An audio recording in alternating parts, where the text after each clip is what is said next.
नमस्कार, आपण पाहत आहे कोकणचं number 1 Maha channel Sindhudurg live बातमीपत्रात आपलं स्वागत। सुरुवात करूया हेडलाईन्सनं। हेडलाईन्सचे प्रायोजक आहेत Tyzer hi tech cotton shirts shine with horizontal stripes, widest range of shirts with horizontal stripes. भाजपनं ईडी आयटी सीबीआयची वर्दी उतरवून मैदानात द्यावं, गाडल्याशिवाय राहणार नाही। संजय राऊतांचा पुन्हा भाजपवर निशाणा। गोव्याच्या माजी मुख्यमंत्र्यांनी पक्ष सोडला, अपक्ष लढण्याचा निर्णय। आणि आम्ही भाजपला सोडलं, हिंदुत्वाला नाही, उद्धव ठाकरेंनी भाजपला फटकारलं। हेडलाईन्सचे प्रायोजक आहेत Tyzer hi tech cotton shirts shine with horizontal stripes, widest range of shirts with horizontal stripes. आता पाहूया सविस्तर बातम्या।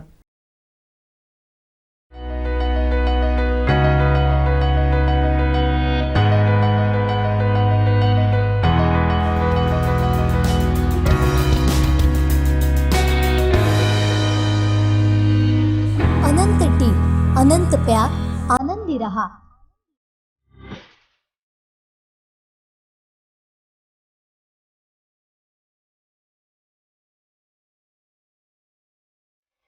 आज संपूर्ण भाजपच्या वतीनं कृषी मोर्चा यांच्या मार्फत आज अतिशय मोठं आंदोलन या ठिकाणी वेगवेगळ्या 2 ठिकाणी झालं।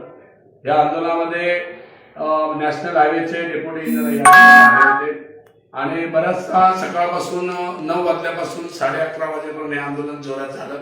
संपूर्ण यामध्ये वाहनांची मोठी कुचंबना झाली आणि पोलिसांनी आणि कार्यकर्त्यांच्यामध्ये अतिशय बोलणी झाली आणि त्यानंतर त्या नॅशनल विभागाचे डेप्युटी इंजिनियर दाखल झाले आणि त्यांनी सुद्धा आपल्या सर्व व्यथा सांगितल्या। परंतु संपूर्ण आज जवळजवळ पावसापासून आज तागायत रोज घाटामध्ये 10-12 ट्रक बंद पडणं, गाड्यांचे ऍक्सिडेंट होणं आणि व्यापारासाठी येणं जाण्याची जी वाहनं होती ती सगळी बंद होती आणि त्यामुळे दोन्ही घाट या ठिकाणी नादुरुस्त मोठ्या प्रमाणात झाले आणि त्यामुळे नाविलाजास्तव आजचं आंदोलन झालं। आणि या आंदोलनामध्ये नॅशनल हायवेचे डेप्युटी इंजिनियरने आम्हाला असं आश्वासन दिलेलं आहे, हे नॅशनल हायवेचं काम 27ला त्याचं रिसर्च टेंडर निघत आहे अशा प्रकारचं लेखी आश्वासन दिलं। परंतु तोपर्यंत आमचे सर्व भाजपचे शेती युवा मोर्चा, शेतकरी मोर्चा आणि भाजप हे लोक ऐकत नव्हते आणि म्हणून सामान्य तोडगा असा काढण्यात आला की डांबरामध्ये टेंडरचं काम चालू होईपर्यंत चालू करून देणं अशा प्रकारचं लेखी आश्वासन दिलं।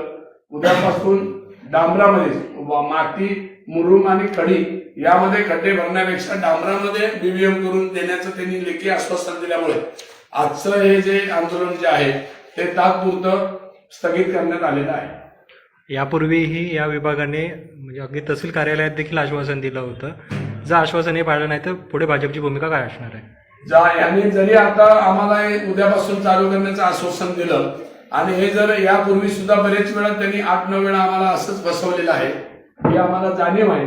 परंतु जर पोलीस अधिकाऱ्यांच्या समोर आणि शासनाच्या नॅशनल हायवेच्या अधिकाऱ्यांच्या समोर एसी आणि एज्युडिशनशी लेखी फोनद्वारे चर्चा करून यामध्ये जर त्याने उद्या जर चालू केलं नाही तर आमचं तीव्र आंदोलन या ठिकाणी कधी न थांबणारं आंदोलन आम्ही 27 नंतर केव्हा पण करू, त्याला तारीख आणि वार नाही।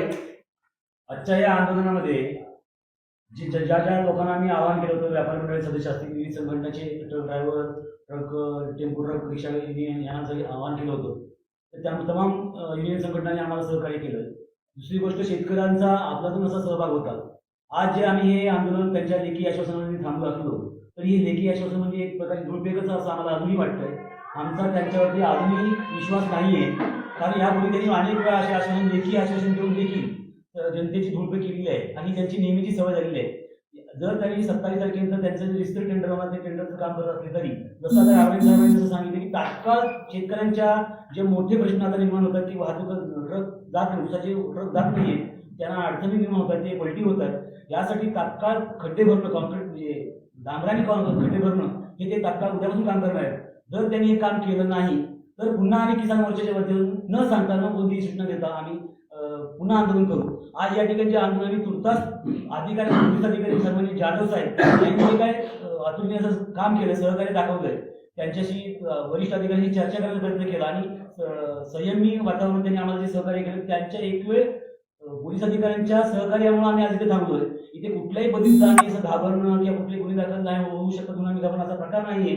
फक्त अधिकाऱ्यांची म्हणजे पोलीस अधिकाऱ्यांनी रिस्पेक्ट द्यावा, त्यांची कायदेव्यवस्था बिघडू नये आणि त्यांच्या शब्दाला पुढे मान द्यावं म्हणून आम्ही थांबलोय. या ठिकाणी आम्हाला वाईट वाटतं की तालुक्याच्या तहसीलदारांना आम्ही निवेदन दिलं होतं. तालुक्याचे तहसीलदार किंवा कलेक्टर ऑफिसचा एकही माणूस इथं हजर नाही. त्याचबरोबर जे बाकीची डिपार्टमेंट होती ती PWD असेल किंवा डेप्युटी आले असले तर त्यांनी फक्त एक झोडपेतच केली असं समजा, कारण इथं ACचीच गरज होती, एक्झिक्युटिव्ह इंजिनियरची गरज होती, पण ते डेप्युटी इंजिनियर आले, ज्यांच्या हातात काही नाही ते आले. परंतु केवळ आणि केवळ आम्ही अतुल साहेबांच्या शब्दावर विश्वास ठेवून सगळ्या किसान मोर्चाचं आंदोलन तात्पुरतं स्थगित केलेलं आहे. मला खात्री आहे की उद्यापासून जर काम सुरू झालं नाही तर कोणतीही पूर्वसूचना न देता आम्ही पुन्हा किसान मोर्चाचे सदस्य ते शेतकरी पुन्हा आंदोलन करू. जोपर्यंत या शेतकऱ्यांचा ऊस चांगल्या पद्धतीने जात नाही, शेतकऱ्यांचा ऊसाला चांगली गती मिळत नाही, तोपर्यंत आमचं कधी आंदोलन थांबणार नाही. तुमच्या या आंदोलनावरती काल शिवसेनेकडून टीका करण्यात आली होती की नौटंकी आहे त्याबद्दल. शिवसेना काय बोलते याच्याशी आम्हाला काय देणं घेणं नाही. सत्ता त्यांची आहे, राज्यात सत्ता त्यांची आहे. ते प्रयत्न करतात की आमच्या मंत्र्यांच्या मार्फत आम्ही केलं, खासदारांनी पाठपुरावा केला, पण हा मुळात रस्ताच आहे तो नॅशनल हायवेला आहे. केवळ त्यांच्या दोन यंत्रणेमध्ये इकडून तिकडे असं ते टपाली भूमिका करतात म्हणून हा रखडलेला विषय आहे. जेव्हा नॅशनल हायवेच्या ताब्यात आमची तात्काळ आत्ताची गरज काय होती की तो तात्काळ दुरुस्त व्हावा. रस्ता हायवे नॅशनल हायवे करतोय, चांगल्या पद्धतीने रस्ता होईल हे जरी प्रश्न तितके खरे असले तरी विरोधकांच्या या टिप्पणीला टीका टिप्पणी आम्ही नाही, कारण विरोधकांसाठी आम्ही केलं नाही, कोणत्या विरोधी पक्षाच्या विरोधात टीका केली नाही. आम्ही शेतकरी म्हणून एकत्र आहोत. फक्त एक पक्षाच्या विरोधात नक्कीच आम्ही काम करतोय, तर आम्ही किसान मोर्चाचे BJP किसान मोर्चाचे सदस्य आहोत. तर त्यांच्या टीकेला अजिबात आम्ही किंमत देत नाही. पहिला अपडेट आणि पहिल्या बातमीसाठी सबस्क्राईब करा कोकणचं number 1 Maha channel Sindhudurg live. Like करा, शेअर करा आणि हो, बेल आयकॉनला क्लिक करायला विसरू नका. विश्वासार्ह बातम्यांसाठी आपल्या हक्काचा कोकण साथ आता नव्या रंगात, नव्या ढंगात, तोही फक्त 5 रुपयात. वाट कसली बघताय? घरपोच अंकासाठी आजच संपर्क साधा 9404 44 49 94 आणि 8208 47 04 80.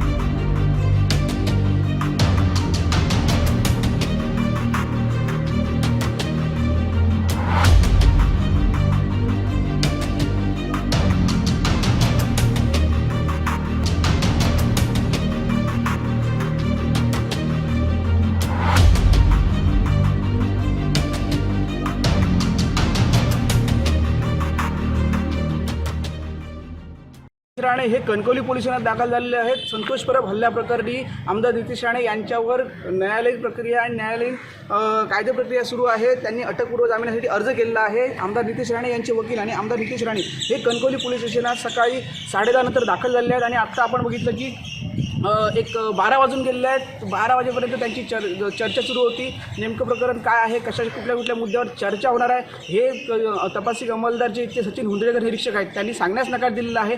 पण येथे दाखल होऊन बऱ्याच वेळ त्यांची चर्चा झालेली आहे. म्हणजे कोणकोणत्या मुद्द्यावर चर्चा ही माहिती नसली तरी आज कणकवली पोलीस ठाण्यात आमदार नितीश राणे दाखल झालेले आहेत. त्यामुळे कुठेतरी हे तपास करायला तेही सहकार्य करतात असं दिसून येत आहे. उमेश बुचडे, सिंधुदुर्ग लाईव्ह, कणकवली.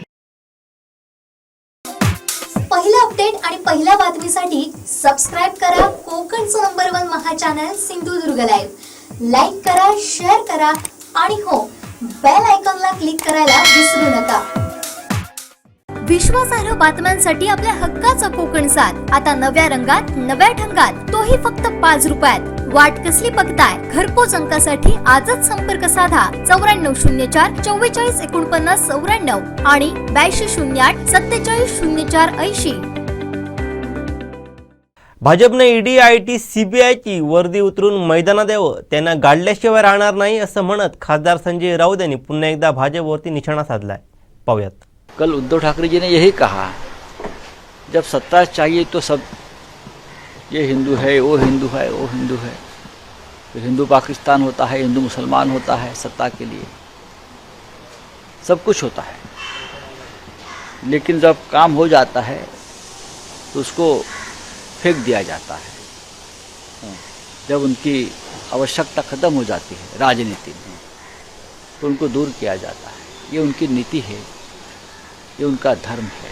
आपने देखा होगा पर्रिकर का क्या होगा, आपने देखा होगा लक्ष्मीकांत पार्सेकर का क्या होगा, आपने देखा होगा महाराष्ट्र में एकनाथ खड़से जी का क्या होगा। आप देख रहे हो महाराष्ट्र में मुंडे परिवार के बारे में क्या हो रहा है, ये पूरे देश में होता है ये। आपने देखा होगा रामविलास पासवान जी के परिवार का क्या हो गया। हमको हमारी ताकत मालूम है, हमारा विश्वास, हमारा आत्मविश्वास से हमको आगे लेकर जाता है। महाराष्ट्र में हमारी केडरवेस पार्टी है, अगर हमसे टकराओगे तो उसका नतीजा आपको भुगतना पड़ेगा। चाहे ईडी हो, चाहे सीबीआई हो, चाहे केंद्र की सत्ता हो, आप हमें कितना भी कुचलने की कोशिश करो, हम डरेंगे नहीं। हम लड़ने को और मरने को तैयार हैं। आप जो चाहे कर लीजिए। पहिला अपडेट आणि पहिल्या बातमीसाठी सबस्क्राइब करा कोकणचं number 1 Maha channel Sindhudurg live. Like करा, शेअर करा आणि हो, बेल आयकॉनला क्लिक करायला विसरू नका।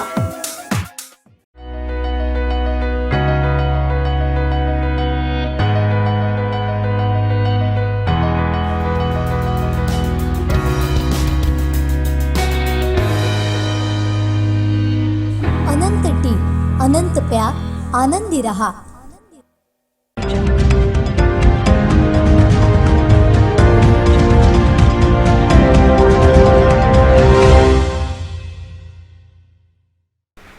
ज्यांना मंत्रिपद दिलं नाही, 5 वर्ष पालकमंत्री असताना सुद्धा, ज्यांना साधी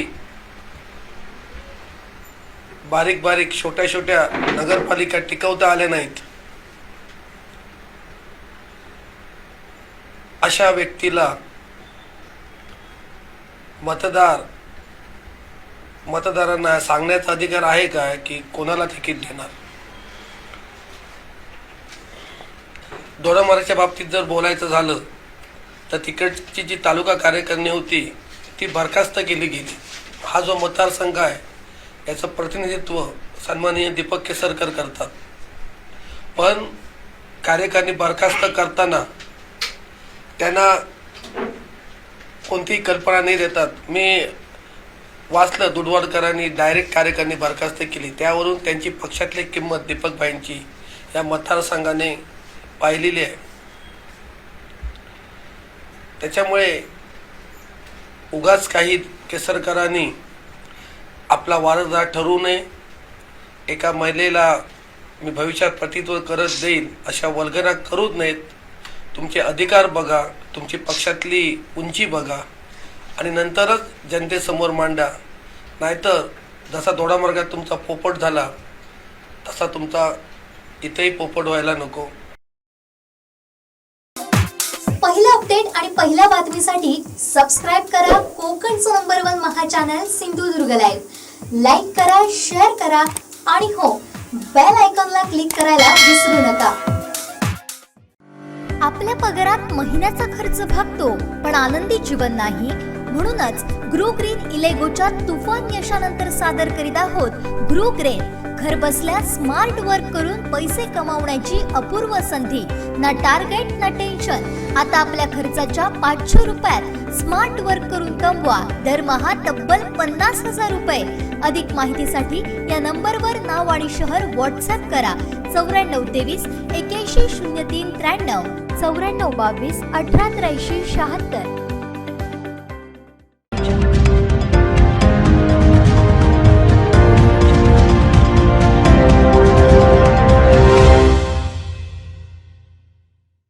सन्माननीय दीपक केसरकर साहेबांनी 1-2 दिवसापूर्वी प्रेस घेतली आणि आपल्या मनातील थोर विचार त्यांनी जनतेसमोर मांडलेत।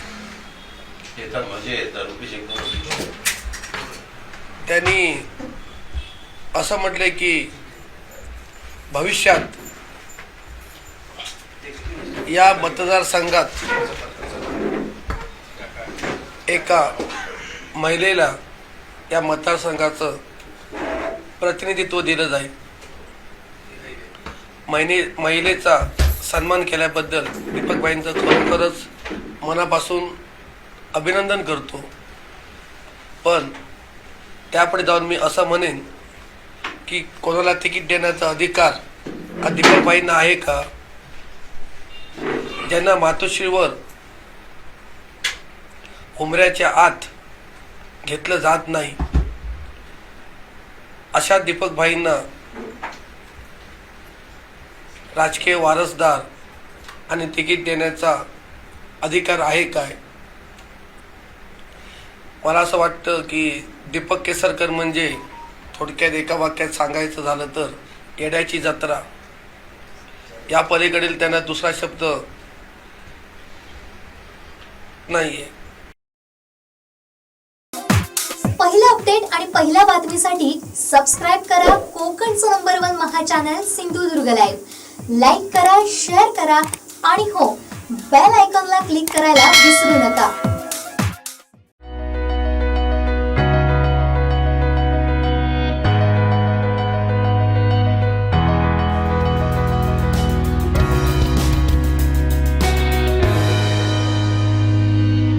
अनंत टी, अनंत प्यार, आनंदी रहा.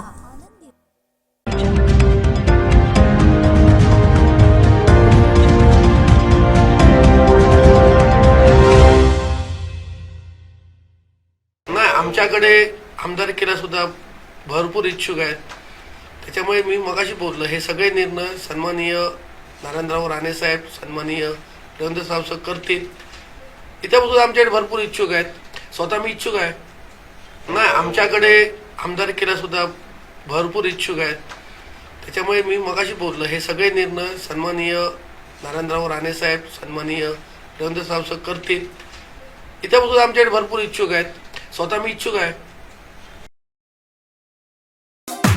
पहिला अपडेट आणि पहिल्या बातमीसाठी सबस्क्राईब करा कोकणचं number 1 Maha channel Sindhudurg live. Like करा, शेअर करा आणि हो, बेल आयकॉनला क्लिक करायला विसरू नका. आपल्या पगारात महिन्याचा खर्च भागतो पण आनंदी जीवन नाही. म्हणूनच गृहग्रीन इलेगोच्या तुफान यशानंतर सादर करीत आहोत गृहग्रीन. घर बसल्या स्मार्ट वर्क करून पैसे कमावण्याची अपूर्व संधी. ना टार्गेट ना टेन्शन. आता आपल्या खर्चाच्या 500 रुपयात स्मार्ट वर्क करून कमवा दरमहा तब्बल 50,000 रुपये. अधिक माहितीसाठी या नंबरवर नाव आणि शहर व्हॉट्सअप करा. 9423 81 03 93 9422 1883 76. यांना हिंदुत्वासाठी सत्ता हवी होती. वाघाचं कातडं पांघरलेली शेळी असते तसं यांनी हिंदुत्वाचं कातडं पांघरलं आहे. आम्ही हिंदुत्व सोडलं नाही, आम्ही हिंदुत्वापासून कदापि दूर जाऊ शकत नाही, आम्ही भाजपला सोडलंय. हिंदुत्वाला सोडलं नाही असा टोला उद्धव ठाकरे यांनी भाजपला लगावला आहे. जय महाराष्ट्र सगळ्यांना. जय महाराष्ट्र. जमलेल्या माझ्या सर्व शिवसैनिक बांधवांनो, भगिनींनो आणि मातांनो, खूप दिवसांनी आपण असे समोरासमोर येतो आहोत. तसं पाहिलं तर तुमच्या लक्षात असेल की गेल्या वर्षी साधारणतः फेब्रुवारीमध्ये आपण भेटलो होतो वर्षावरतीच, आणि आपण कार्यक्रम ठरवला होता की राज्यभर शिवसंपर्क मोहीम राबवायची. सगळं ठरलं आणि दुसरी लाट आली. आता सुद्धा साधारणतः दिवाळीच्या सुमारास मी ठरवत होतो की राज्यभर फिरायचं, आपल्या सगळ्यांचं दर्शन घ्यायचं, संवाद साधायचा, आणि थोडं माझं मानेचं दुखणं उपटलं आणि त्याची शस्त्रक्रिया करावी लागली. त्यातनं बाहेर पडतोय. गाडं आता रुळावर आलेलं आहे. आपल्या सगळ्यांच्या आशीर्वादाने, शुभेच्छामुळे आणि प्रेमामुळेच हे शक्य झालेलं आहे. ते ठरवतो न ठरवतो तेवढ्यात तिसरी लाट आली. शेवटी लाटा मागून लाटा करोनाच्या येऊ शकतात आणि ते येत आहेत. तर आपली शिवसेनेची लाट सुद्धा आपल्याला आपण का आणू शकत नाही? जर एक व्हायरस त्याच्या लाटा एका मागून एक आणत असेल तर आपल्याकडे एक प्रचंड तेजस्वी वारसा आहे, आणि तो भगव्याचा वारसा तो घेऊन संजय, आता आपण बोललात की दिल्लीमध्ये शिवसेना प्रमुखांचा पुतळा, तो तर आहेच, करायचाच. पण त्याच बरोबरीने दिल्ली काबीज करण्याचं स्वप्न जे शिवसेना प्रमुखांनी आपल्याला दाखवलं ते आपण पूर्ण करणार आहोत की नाही, ते जर आपण करणार असू तर आणि तर आपल्या या सगळ्याला अर्थ आहे, नाहीतर हे सगळं निरर्थक आहे. आज 23 जानेवारी मगाशी मी इकडे आपल्यासमोर उपस्थित व्हायला आलो तेव्हा सुभाष देसाईंचं भाषण चाललं होतं आणि देसाई साहेब आपण बोललात की हा आजचा दिवस हा आपला एक शिवसैनिकांच्या आयुष्यातला सण असतो आणि तो सण म्हणजे दरवर्षी प्रचंड संख्येने आपण सगळे मातोश्रीवरती यायचात. मला तेही दिवस आठवतात, मी तेव्हा खूप लहान होतो, पण वाजत गाजत सगळे यायचे. अगदी पहाटेच्या सुमारास पहिले ते डोंबिवलीचे आमोणकर यायचे, शरद आमोणकर, आणि नंतर प्रचंड ओघ शिवसैनिकांचा तिकडे सुरू व्हायचा आणि संध्याकाळी आपल्या षण्मुखानंद हॉलमध्ये कार्यक्रम असायचा आणि त्या कार्यक्रमामध्ये आपले प्रमोद नवलकर दरवर्षी सांगायचे की 23 जानेवारी 19 जून आणि 13 ऑगस्ट हे शिवसैनिकाच्या आयुष्यातले 3 सण आहेत. हे 3 सण त्याची जाणीव करून देणाऱ्या प्रमोद नवलकरांचा सुद्धा आज जन्मदिवस आहे. मी शिवसेना प्रमुखांना तर नेहमीच अभिवादन करत असतो, ते तर आपल्या हृदयात आहेतच. नवलकर काय, शिवसेना प्रमुखांचे ते सगळे साथी सोबती ज्यांनी खांद्याला खांदा लावून महाराष्ट्र पिंजून काढला, शिवसेनेची बीज रोवली आणि त्या बीजाचं झालेलं महावृक्षात रूपांतर आणि त्या महावृक्षाला आलेली फळं ही आज आपण चाखत आहोत. म्हणून त्या सर्वांना म्हणजे नवलकर आहेत. आणि असं काही नाही की प्रत्येक वेळेला जन्मदिवस असला तरच अभिवादन करायचं, नाही, त्या सर्व त्या पिढीतल्या सर्वांनाच ज्यांच्या कष्टाने आज आपल्याला हे दिवस दिसत आहेत त्यांना सगळ्यांना मी विनम्र अभिवादन करतो. आणि जो आपला रिवाज आहे की संध्याकाळ म्हटल्यानंतर एकत्र भेटायचं, तो रिवाज मोडून चालणार नाही. आज आपण प्रत्यक्ष भेटू शकत नसलो तरी सुद्धा या एका तंत्रज्ञानाच्या प्रगतीमुळे आपण भेटू तर शकतोच आहोत. या भेटीला कोणी अडवू शकत नाही ना. गर्दीचं बंधन म्हणजे किती ठिकाणावरनं तुम्ही जॉईन व्हायचं याला काही बंधन नाहीये. एका ठिकाणी जमण्याला थोडंसं बंधन आहे आणि मास्क घालणं हे अनिवार्य आहे, हा भाग वेगळा. आज मी तुमच्या समोर तसं पाहिलं तर खूप दिवसानंतर आलेलो आहे. मधला 1 महिना 2 महिने हे माझे त्या शस्त्रक्रियेनंतर उपचारामध्ये गेले. आज सुद्धा माझं थोडंसं नाही म्हटलं तरी फिजिओथेरपी चालू आहे. पण लवकरात लवकर मी बाहेर तर पडणार, महाराष्ट्र पिंजून काढणार आणि तुमच्या सोबत तुमच्या साथीने जे भगव्याचं तेज आहे ते आज संजय आपण जे बोललात की जे विरोधक माझ्या तब्येतीची काळजी घेत आहेत त्या काळजीवाहू विरोधकांना ते तेज मी भगव्याचं दाखवणार आहे. जसं काळजीवाहू सरकार असतं तसं हे काळजीवाहू विरोधक आहेत आणि स्वतःच्या काळजीने त्यांचा अंत होणार आहे. त्याच्यामुळे त्यांची चिंता करण्याची गरज नाहीये. हे काळजीवाहू विरोधक हे कोणी एकेकाळी आपले मित्र होते, हे नाही म्हटलं तरी आपले दुःख आहे. याचं कारण आपण त्यांना पोचलंच. आणि मी मागे एकदा बोललो होतो, मला वाटतं आपल्या गोरेगावच्या शिबिरात, की 25 वर्ष आपली युतीमध्ये सडली. तीच भूमिका आणि तेच माझं मत आजही कायम आहे. मी त्या मतावर ठाम आहे. याचं कारण असं की पूर्वी शिवसेना प्रमुख म्हणायचे की राजकारण म्हणजे गजकरण आहे, जेवढं खाजवावं तेवढी अधिक खाज येते. तसे हे सगळे गजकरणी म्हणजे राजकारणातले, नाही तर पुन्हा त्याच्यावरनं मथळायचा की यांना मी गजकरणी म्हटलं. तसं नाही, ज्यांना राजकारणाचं गजकरण झालेलं आहे त्यांच्याबद्दल मी बोलतोय की ते राजकारण म्हणून आता काही खाजवत आहेत. आपण यांच्यापासून का दुरावलो की त्यावेळेला शिवसेना प्रमुखांनी आपल्याला एक दिशा दाखवली की हिंदुत्व हिंदुत्व हिंदुत्व हिंदुत्व कशासाठी? हिंदुत्वासाठी आपल्याला सत्ता पाहिजे होती. म्हणजे हिंदुत्वासाठी सत्ता की सत्तेसाठी हिंदुत्व, हा एक प्रश्न आहे. आजचं यांचं जे पोकळ हिंदुत्व आहे ते सत्तेसाठी अंगीकारलेलं एक ढोंग आहे. होय, तसंच आहे. हा एक जसं एक वाघाचं कातडं पांघरलेलं काय गाढव म्हणा शेळी असते, तसं याने हिंदुत्वाचं कातडं पांघरलेलं आहे. हे आता आपल्या लक्षात आलं, 25 वर्षांना पोचल्यानंतर लक्षात आलं. हे दुर्दैव आहे. कारण आपण त्यांच्यापासून, मग लोक म्हणतील तुम्ही काय करतात, आम्ही काय करतो. अनेकदा आपल्यावरती टीका होते की तुम्ही हिंदुत्व सोडलं. आम्ही हिंदुत्व नाही सोडलं. मी पुन्हा एकदा सांगतो, जे मी अयोध्येत हा प्रश्न मला विचारला होता आणि मी बोललो होतो की आम्ही हिंदुत्वापासून कदापि दूर जाऊ शकत नाही, शकणार नाही. हिंदुत्व आम्ही कधी सोडू शकत नाही, सोडणार नाही. आम्ही भाजपला सोडलं, हिंदुत्व सुटलेलं नाही. भाजप म्हणजे हिंदुत्व नाही, त्रिवार नाही, कदापि नाही. कारण त्यांचं हिंदुत्व हे दिसतंय, त्यांनी वाटेल ते करायचं. आता सुद्धा आपल्यावरती टीका करताना सांगतात की तुम्ही आमच्यासोबत युतीत लढलात, हा लोकशाहीचा अपमान आहे, ही लोकशाही नव्हे. ठीक आहे, मी मागेही त्यांना उत्तर दिले. हे पुन्हा पुन्हा का सांगतोय मी? कारण ते मध्यंतरी त्यांचे अमित शहा पुण्यात येऊन गेले आणि आपल्यावरती टीका करून गेले. आपल्याला सांगितलं हिंमत असेल तर एकट्याने लढा. ठीक आहे, मी दसऱ्याच्या मेळाव्यात तेही आव्हान स्वीकारलेलं आहे. एकट्याने लढायची आमची तयारी आहे. शिवसैनिक आहोत, मर्द आहोत, आम्ही शंड नाहीत. आम्ही एकट्याने लढू, वीरासारखे लढू. पण ही लढाई करताना तुमचे अधिकार जे आहेत तुम्ही ते वापरायचे नाहीत. आम्ही आमचे अधिकार सत्ताधारी म्हणून वापरणार नाही. हिंमत असेल तर कार्यकर्ते आणि कार्यकर्ते पक्ष म्हणून राजकारणात जसे भिडतात तशी भिडा. मग बघून घेऊ आम्ही कोण सरस आणि कोण काय होते. पण आव्हान द्यायचं आणि मागे मग ती ईडीची पिढा लावायची, इन्कम टॅक्सची पिढा लावायची, हे शौर्य नाहीये. हे शौर्य नाहीये.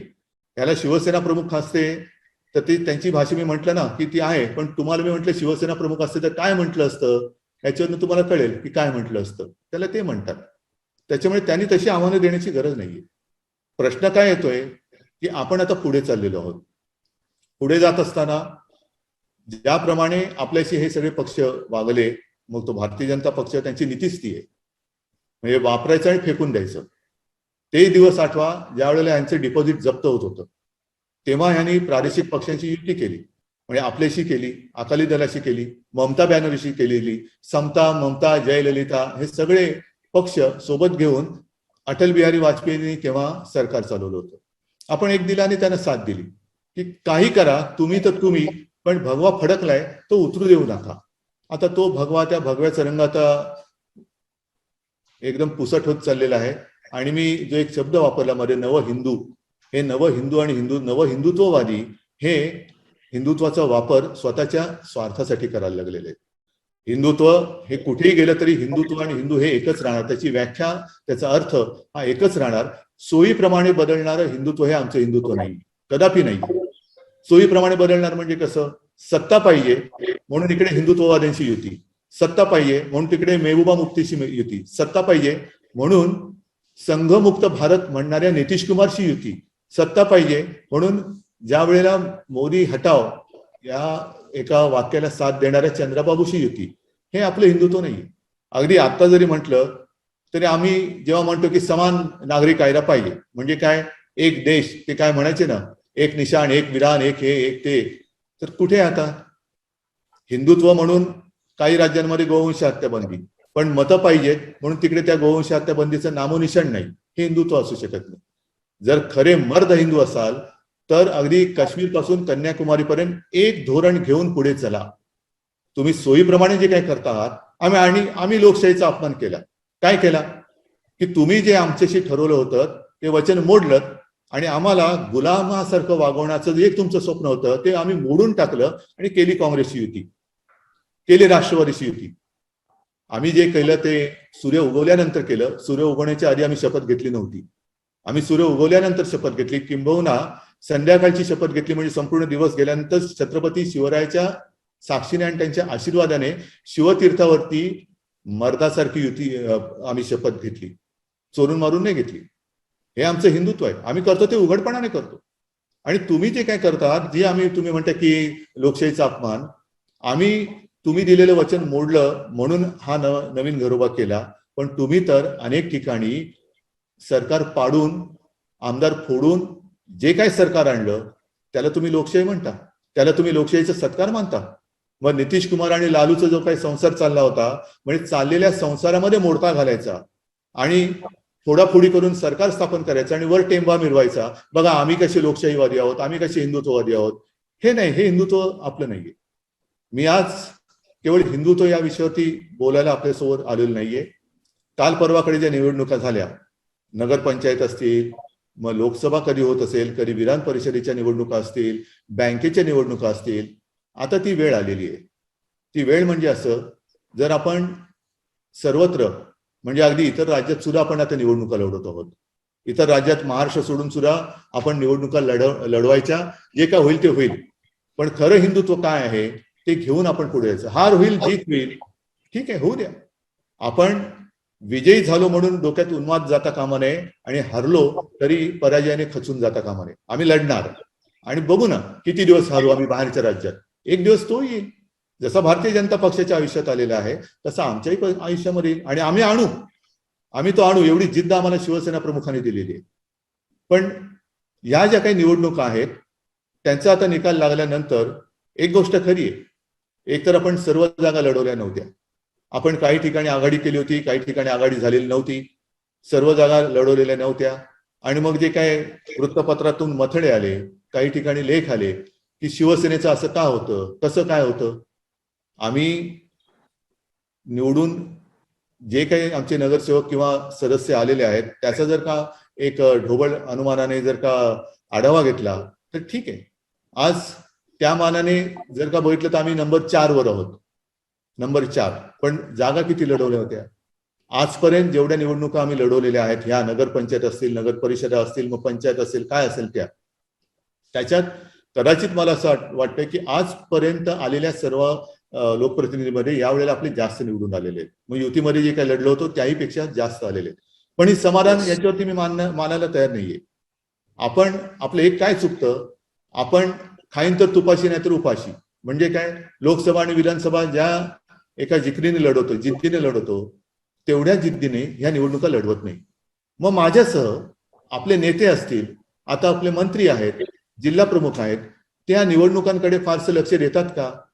ज्या पद्धतीने इतर पक्ष, मग भारतीय जनता पक्ष आहे, काँग्रेस आहे, राष्ट्रवादी आहे, ते ज्या पद्धतीने साध्या सुध्या निवडणुकांकडे लक्ष देतात. अगदी मोठमोठे नेते त्यांच्या त्या रिंगणात उतरून प्रत्यक्ष निवडणूक लढत नसले तरी देखील त्यांच्या उमेदवारांना सर्व काही मदत करतात. तशी आपल्याकडनं होत नाहीये. मग ती मी म्हणतो ना, माझ्यापासून सुरुवात करतो. मी पण तसं पाहिलं तर गुन्हेगार आहे. मी तरी कुठे फिरलो.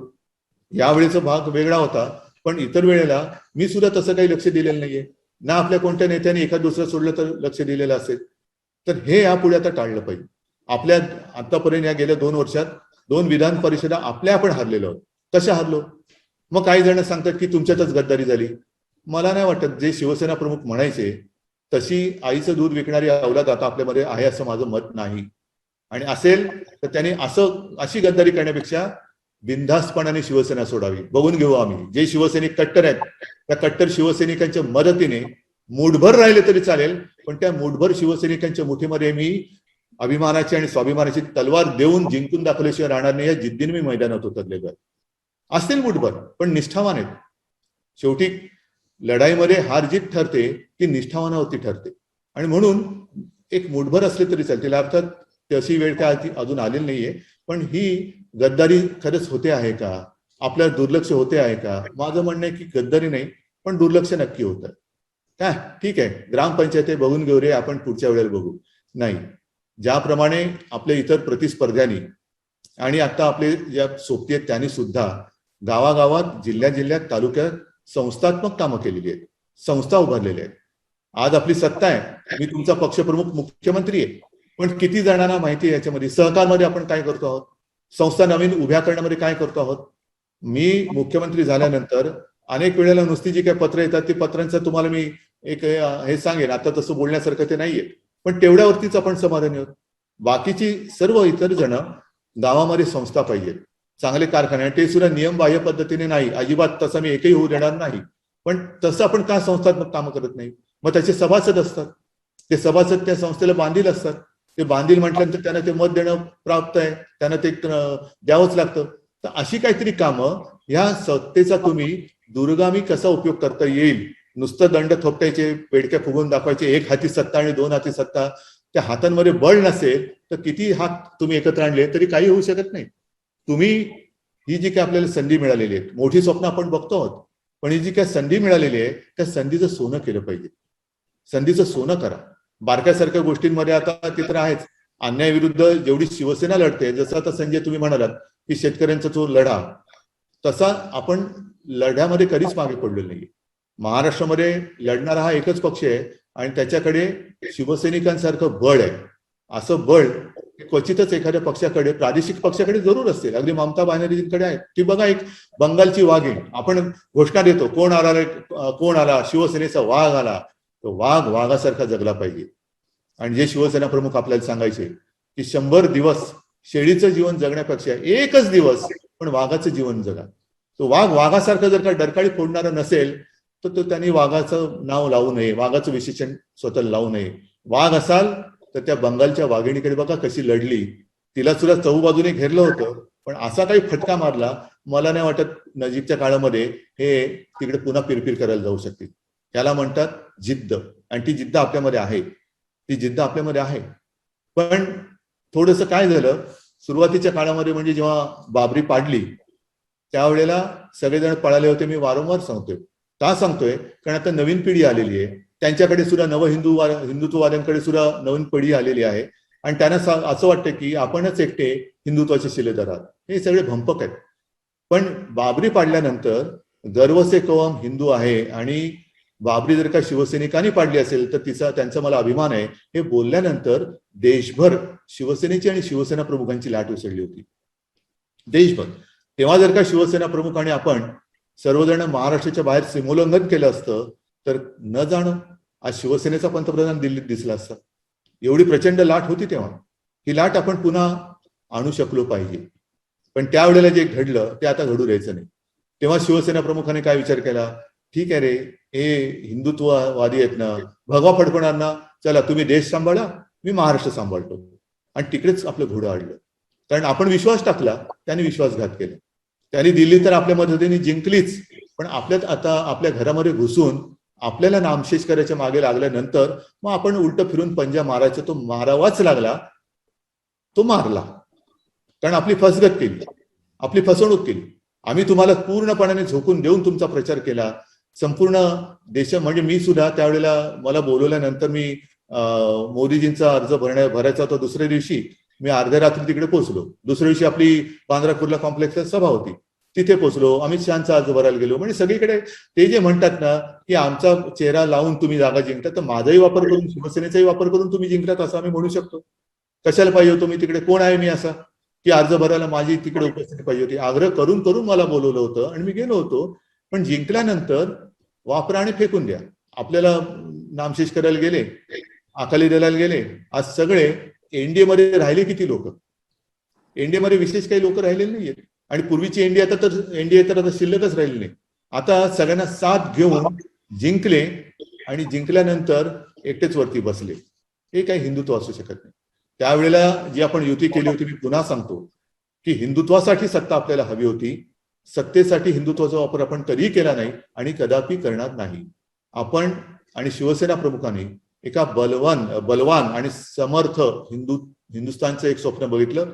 तो हिंदुस्थान तो आम्हाला हवा आहे. हा हिंदुस्थान म्हणजे माझ्या मांडीखाली, माझ्या अंगठ्याखाली असला पाहिजे. आणि जसं इंग्रजांच्या वेळेला एक गुलामगिरीचं वातावरण देशात तयार झालं होतं, ते वातावरण तयार करणं हे हिंदुत्व नाही. आणि हिंदुत्ववादी खरे हिंदू हे असं कदापि होऊ देणार नाही. जर आज आपण आणि सगळे देशातले नागरिक गप्प बसले तर पुन्हा एकदा कदाचित गुलामगिरी नशिबी येईल की काय, अशी परिस्थिती ही निर्माण होऊ शकते. मग आणीबाणीच्या आठवणी काढायच्या. आणीबाणीमध्ये जे सगळे विरोधात होते आता तेच आणीबाणी सदृश्य परिस्थिती देशात निर्माण करतात.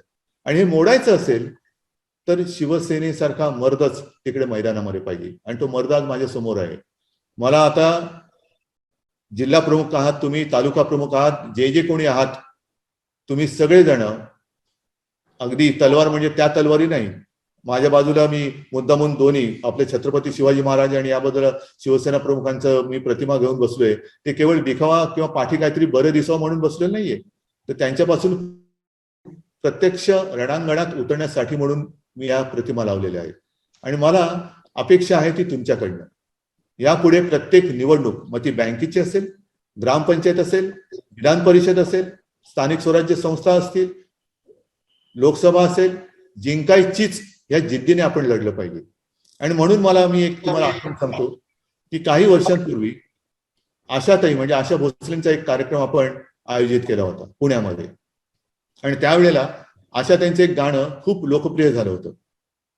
आशाताईंचं गाणं लोकप्रिय झालं होतं हे आता बोलणं म्हणजे हास्यास्पद आहे, कारण त्यांचं गाणं कोणतं असं नाही की लोकप्रिय झालेलं नाही.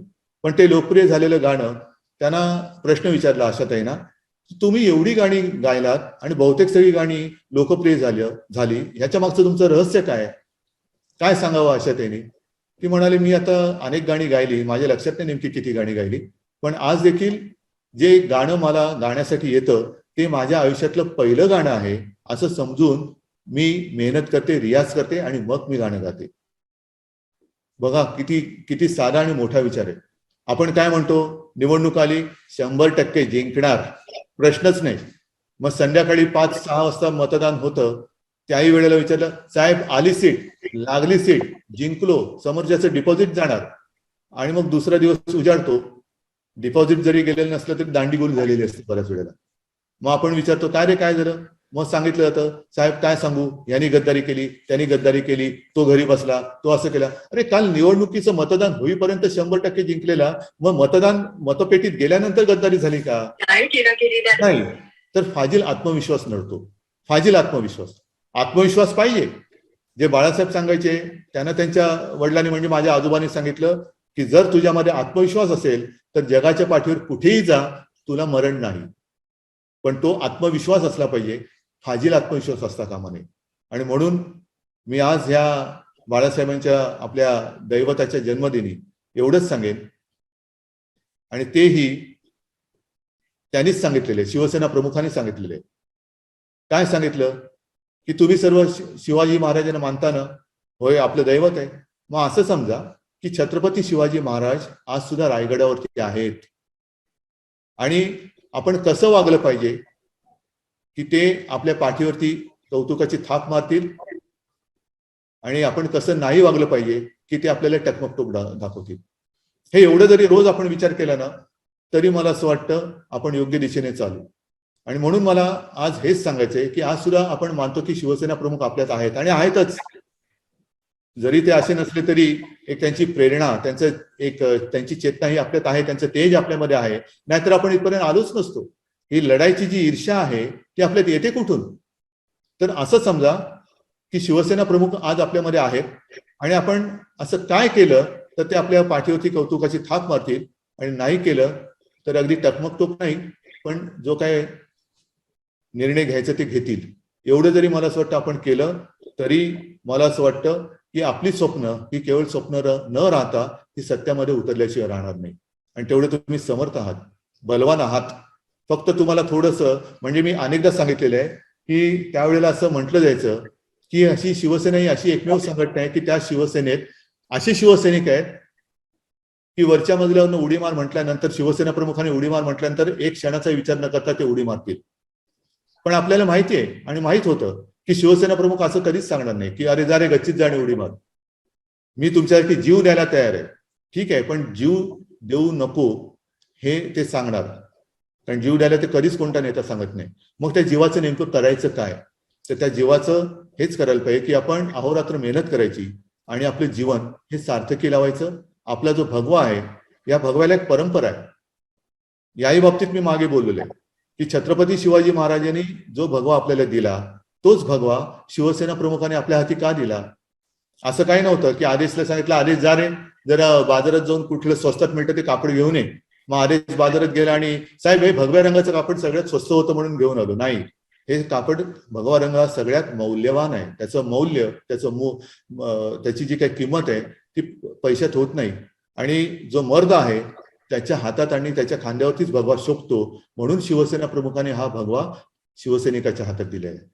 त्या भगव्याचं मोल हे कमी होऊ देऊ नका, त्या भगव्याचं तेज कमी होऊ देऊ नका, त्या भगव्याची ताकद ही कमी तर होऊ देऊ नकाच, पण दिवसागणिक वाढवत चला. एवढीच एक नम्र विनंती आपल्याला करतो. पहिला अपडेट आणि पहिल्या बातमीसाठी सबस्क्राईब करा कोकणचं number 1 Maha channel Sindhudurg live. Like करा, शेअर करा आणि हो, बेल आयकॉनला क्लिक करायला विसरू नका. आपल्या पगारात महिन्याचा खर्च भागतो, पण आनंदी जीवन नाही. म्हणूनच ग्रो ग्रीन इलेगोच्या तुफान यशानंतर सादर करीत आहोत ग्रो ग्रीन. घर बसल्या स्मार्ट वर्क करून पैसे कमावण्याची अपूर्व संधी. ना टार्गेट ना टेन्शन.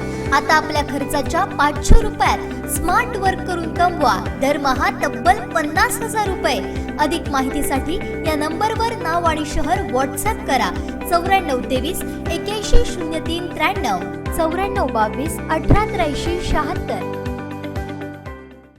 मनोहर पर्रीकर यांचे सुपुत्र उत्पल पर्रीकर यांना भाजपनं पणजीतून तिकीट नाकारल्यानंतर त्यांनी अपक्ष म्हणून पणजीतूनच निवडणूक लढण्याचा निर्णय घेत भाजपला धक्का दिलाय.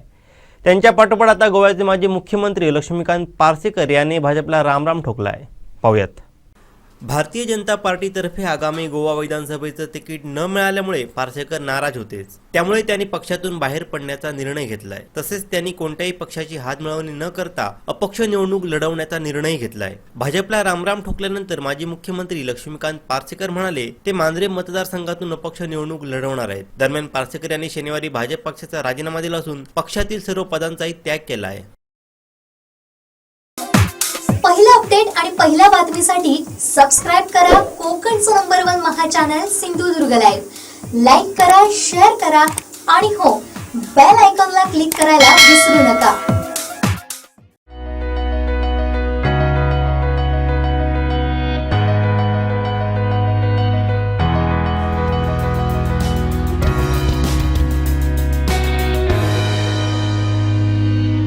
अनंत टी, अनंत प्यार, आनंदी रहा.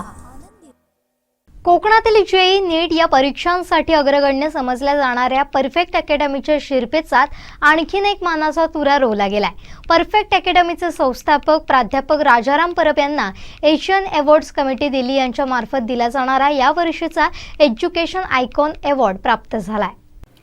कोकणातील 11वी-12वीच्या विद्यार्थ्यांची जेईई नीटची संपूर्ण तयारी परफेक्ट अकॅडमीच्या वतीनं करून घेतली जाते. यासाठी विविध उपक्रम राबवले जातात. गेल्या 4 वर्षात जेईई नीटमध्ये परफेक्ट अकॅडमीच्या विद्यार्थ्यांनी घवघवीत यश मिळवण्यात सातत्य राखलंय. याचीच दखल राष्ट्रीय पातळीवरही घेतली गेली आहे. त्यामुळे परफेक्ट अकॅडमीच्या शिरपेचात आणखीन एक मानाचा तुरा रोवला गेलाय. परफेक्ट अकॅडमीचे संस्थापक प्राध्यापक राजाराम परब यांना एशियन अवॉर्ड्स कमिटी दिल्लीचा एज्युकेशन आयकॉन अवॉर्डनं सन्मानित करण्यात आलं. याच पार्श्वभूमीवर सिंधुदुर्ग लाईव्हशी बोलताना प्राध्यापक राजाराम परब म्हणाले, आम्ही सर्वसामान्य विद्यार्थ्यांच्या सर्वांगीण विकासासाठी कटिबद्ध आहोत आणि देशभर परफेक्ट अकॅडमीची टीम यासाठी रात्रंदिवस कार्यरत आहे. 2018 पासून परफेक्ट अकॅडमी सिंधुदुर्ग जिल्ह्यातील विद्यार्थ्यांना IIT, NIT, गव्हर्नमेंट इंजिनिअरिंग आणि मेडिकल कॉलेजमध्ये प्रवेश मिळवून देण्यासाठी सातत्यानं प्रयत्नशील आहे. आतापर्यंत परफेक्ट अकॅडमीनं सिंधुदुर्गातील अनेक विद्यार्थ्यांना जेईई नीट या परीक्षांमध्ये यश मिळवण्यासाठी मार्गदर्शन केलंय. गेली 4 वर्ष सातत्यानं जेईई आणि MHCET या परीक्षांचे कोकण विभागातील प्रथम 3 क्रमांक हे कायम परफेक्ट अकॅडमीचे राहिलेत. तरीही आम्ही या रिझल्टनं पूर्ण समाधानी नसून सिंधुदुर्ग जिल्ह्याचा रिझल्ट प्रवेश परीक्षांमध्ये देखील महाराष्ट्र आणि नंतर भारतात अव्वल येण्यासाठी 200हून अधिक विद्यार्थ्यांवर आम्ही कुडाळ केंद्रावर मेहनत घेत असल्याचं त्यांनी स्पष्ट केलंय. पहिला अपडेट आणि पहिल्या बातमीसाठी सबस्क्राइब करा कोकणचं number 1 Maha channel Sindhudurg live. Like करा, शेअर करा आणि हो, बेल आयकॉनला क्लिक करायला विसरू नका. विश्वासार्ह बातम्यांसाठी आपल्या हक्काचा कोकण साथ आता नव्या रंगात, नव्या ढंगात, तोही फक्त 5 रुपयात. वाट कसली बघताय? घरपोच अंकासाठी आजच संपर्क साधा 9404 44 49 94 आणि 8208 47 04 80. राष्ट्रवादी काँग्रेसचे अध्यक्ष आणि राज्यसभेचे खासदार शरद पवार यांना कोरोनाची लागण झाली आहे. 81 वर्षीय पवार यांनी ट्विट करत स्वतःच कोरोनाचा संसर्ग झाल्याची माहिती दिली आहे. त्यानंतर सोशल मीडियावर अनेक नेत्यांनी लवकर बरं होण्यासाठी शुभेच्छा दिल्यात. मात्र यात रोहित पवारांचं ट्विट विशेष चर्चेत आलंय. राष्ट्रवादीचे अध्यक्ष खासदार शरद पवार यांची कोरोना टेस्ट पॉझिटिव्ह आली आहे. स्वतः ट्विट करत त्यांनी ही माहिती दिली आहे. कोरोना लसीचे 2 डोस घेतल्यानंतरही शरद पवार कोरोना पॉझिटिव्ह आले. काय म्हणाले शरद पवार पाहूया. माझी कोरोना चाचणी पॉझिटिव्ह आली आहे, पण काळजीचं काही कारण नाही. मी डॉक्टरांच्या सल्ल्यानं उपचार घेतोय. मी माझ्या संपर्कात आलेल्या सर्वांना विनंती करतो की त्यांनी स्वतःची चाचणी करून घ्यावी आणि खबरदारी घ्यावी, असं पवार यांनी 24 जानेवारी 2022 दुपारी 2:05 केलेल्या ट्विटमध्ये म्हटलंय. पवारांनी केलेल्या ट्विटनंतर अनेक बड्या नेत्यांनी त्यांना कोरोनावर मात करून लवकर बरं होण्यासाठी शुभेच्छा दिल्या. यामध्ये भाजपचे केंद्रीय रस्ते वाहतूक मंत्री नितीन गडकरींबरोबर अनेक नेत्यांचा समावेश आहे.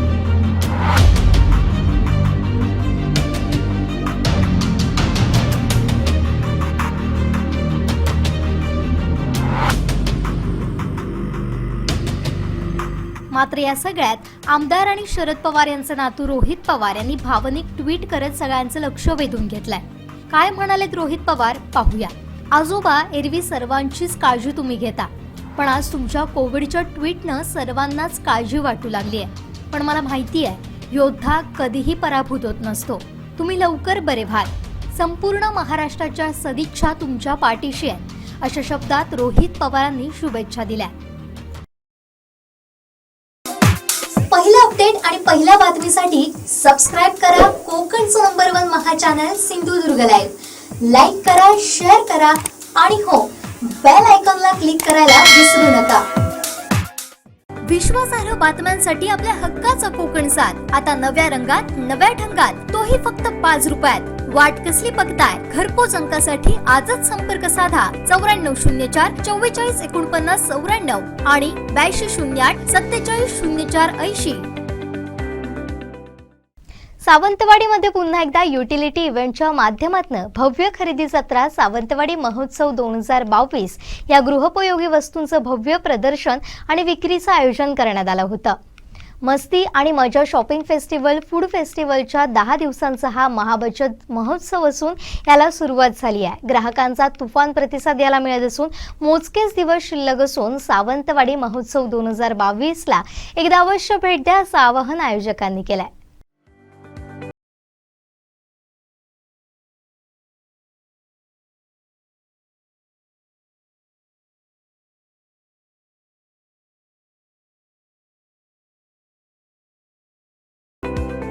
सर्वांना आवडणाऱ्या आणि परवडणाऱ्या वस्तू इथं उपलब्ध असणार आहेत. 31 जानेवारीपर्यंत सकाळी 10 ते रात्री 9 या वेळेत हे भव्य प्रदर्शन आणि विक्री सुरू राहणार असून रवींद्र मंगल कार्यालय, सालईवाडा, सावंतवाडी इथं हा महोत्सव आयोजित करण्यात आलाय.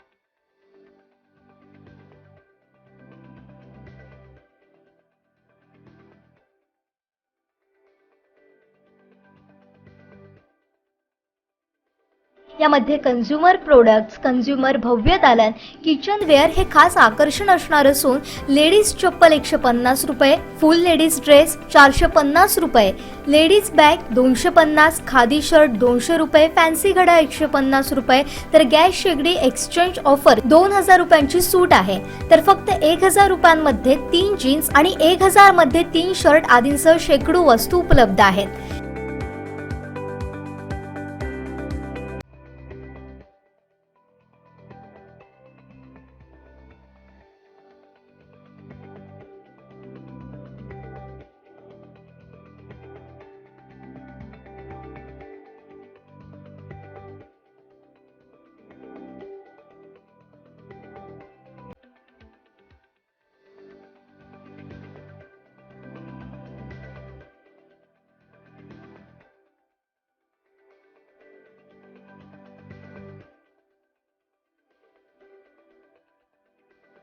यामध्ये cotton ladies bag, cotton ladies top फक्त 250 रुपयात, इलेक्ट्रिक वॉटर हीटर वर स्पेशल डिस्काउंट आहे. तर हँड शिलाई machine, massager, eye mask, cosmetics, bag, stationery, games, शैक्षणिक पुस्तक, leather wallet, leather purse, imitation jewellery, fancy मुखवास, फॅन्सी घड्याळ, fabrics, footwear, gift, socks, perfume, खाद्यपदार्थ, बिस्किट, भीमाशंकर आयुर्वेदिक जडीबुटी, सर्व प्रकारची लोणची, kids wear, fans ladies top, Banarasi sari, regular sari, readymade blouse, magic book, Agra की चुडी, कॉस्मेटिक प्रोडक्ट्स, पेस्ट कंट्रोल इत्यादी गृहोपयोगी वस्तू उपलब्ध आहेत.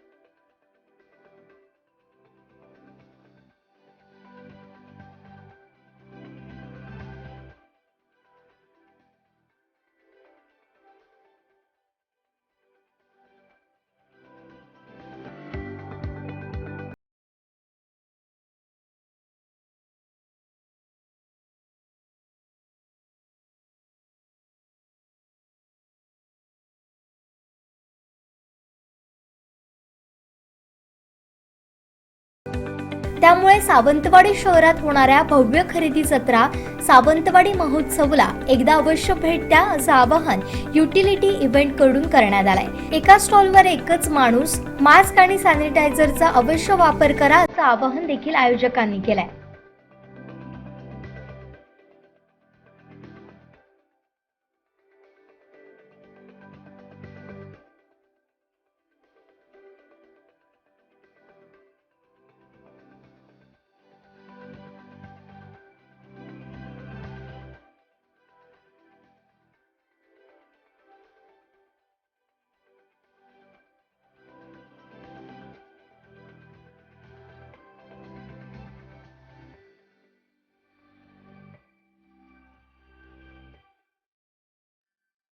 सावंतवाडी महोत्सवाला ग्राहकांनी रवींद्र मंगल कार्यालयामध्ये येऊन अवश्य एकदा भेट द्यावी।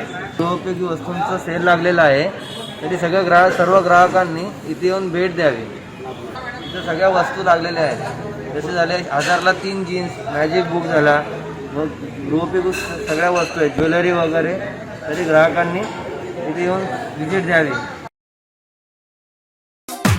पहिला अपडेट आणि पहिल्या बातमीसाठी सबस्क्राइब करा कोकणचं number 1 Maha channel Sindhudurg live. Like करा, शेअर करा आणि हो, बेल आयकॉनला क्लिक करायला विसरू नका। शेवटी ठळक घडामोडी पुन्हा एकदा। हेडलाईन्सचे प्रायोजक आहेत Tyzer hi tech cotton shirts shine with horizontal stripes, widest range of shirts with horizontal stripes. भाजपनं ईडी, आयटी, सीबीआयची वर्दी उतरवून मैदानात द्यावं, गाडल्याशिवाय राहणार नाही। संजय राऊतांचा पुन्हा भाजपवर निशाणा। गोव्याच्या माजी मुख्यमंत्र्यांनी पक्ष सोडला, अपक्ष लढण्याचा निर्णय। आणि आम्ही भाजपला सोडलं, हिंदुत्वाला नाही, उद्धव ठाकरेंनी भाजपला फटकारलं। हेडलाईन्सचे प्रायोजक आहेत Tyzer hi tech cotton shirts shine with horizontal stripes, widest range of shirts with horizontal stripes. बातमीपत्र देवे झाली ते थांबण्याची, पाहत राहा बदलत्या कोकणचा बुलंद आवाज। कोकणचं number 1 Maha channel Sindhudurg live. धन्यवाद।